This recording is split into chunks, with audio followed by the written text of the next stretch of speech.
Hello, welcome back to Snake Does History. I have no idea what I'm going to call this, but we're going to go with that.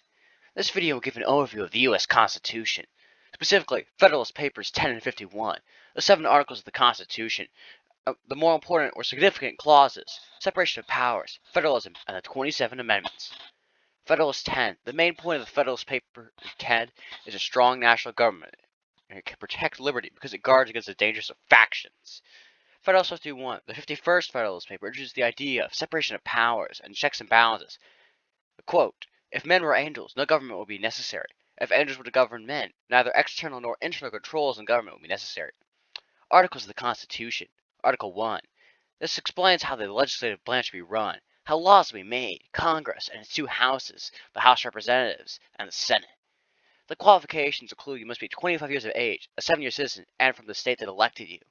Article 2. It explains how the executive branch will be run and all the parts of it.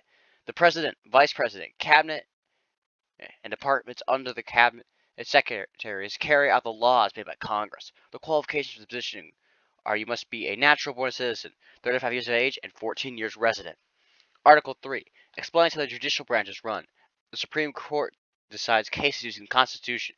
The courts below it deal with criminal and civil cases using the federal, local, and state laws. Article 4. It details what powers the states have, and they can make and carry out laws about people and problems in the area. States will respect the other states' laws and work together to solve regional problems.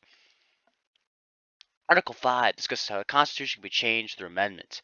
New amendments can be added with 2/3 approval from both houses and 3/4 approval of all the states. Article 6 explains how the federal powers overrule local and state laws, and all laws must agree with the U.S. Constitution. Article 7.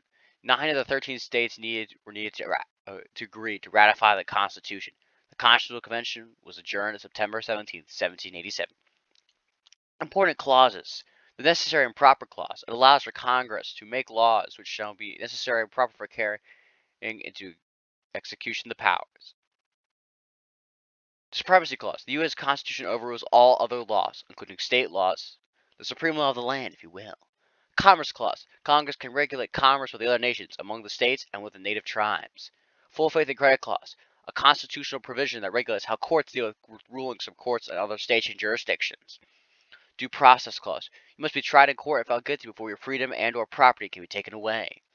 Equal Protection Clause. All individuals in a similar situation must be treated equally by the law. Establishment Clause. The United States cannot establish an official religion. Free Exercise Clause. Citizens can practice their religion in any way unless it harms someone.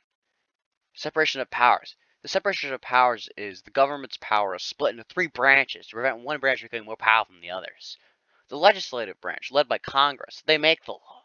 It consists of 2 houses, the House of Representatives and the Senate. They have the ability to make laws, confirm presidential appointments, approve treaties, grant money, and declare war. The executive branch, led by the president, they enforce the laws.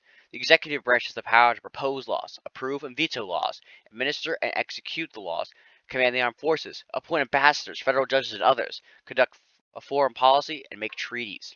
The judicial branch, led by the Supreme Court, they interpret the laws. The judicial branch's capabilities include interpreting the Constitution and other laws, and to review lower court decisions. Federalism. Federalism is the belief in a stronger federal government. They have 3 powers under this. Delegated powers are expressed, implied, or inherent to the government. Express powers are spelled out in the Constitution.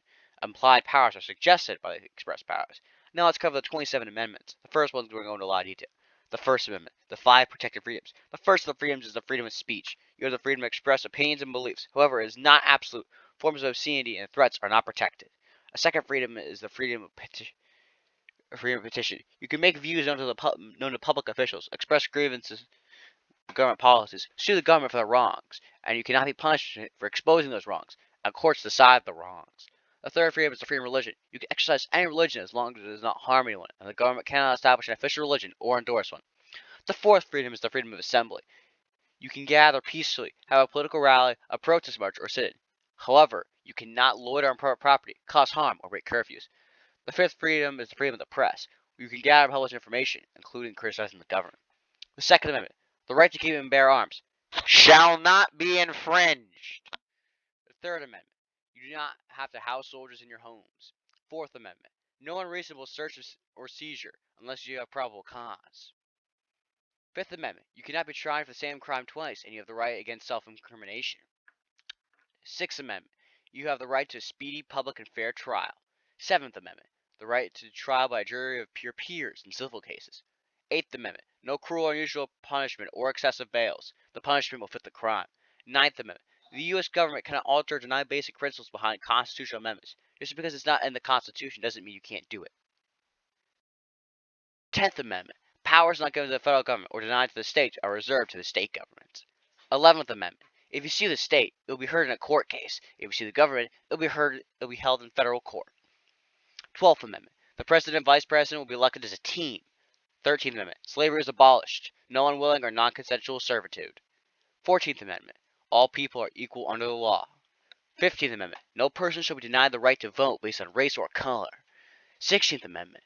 Congress has the power to collect taxes on income. 17th Amendment. Outlines the procedures for the election of senators. 2 per state. 6-year terms. 18th Amendment. Prohibit the sale, production, and consumption of alcohol. 19th Amendment. No one shall be denied the right to vote based on gender, also known as women's suffrage. 20th Amendment. Congress shall meet at least once in every year, specifically at noon on the 3rd of January, to set terms. 21st Amendment. Repeal of the 18th Amendment, relegalizing alcohol. 22nd Amendment. Limits the president to 2 terms. 23rd Amendment. District of Columbia voters now have the right to vote in presidential elections. 24th Amendment. Abolish poll taxes. 25th Amendment. Establish who takes office if the president dies. 26th Amendment. Citizens 18 and older can vote. 27th Amendment. Limits Congress's power to raise their own salaries. I hope this helps you guys with learning about the Constitution.